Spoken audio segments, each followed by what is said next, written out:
Nagluto tayo ng ginisang kangkong. Kumuha ng bawang sibuyas, igisa, at karne.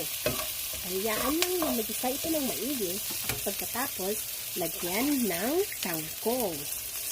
Ayan. Hayaan lang na maluto ito. Okay.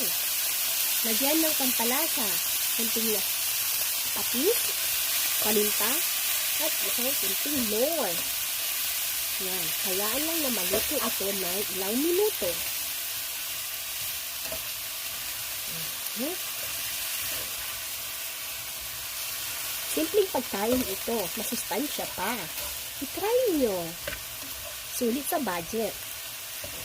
Ginisang kangkong. Yan, kumulo. Takpan. Hayaan lang na maluto ito. Okay.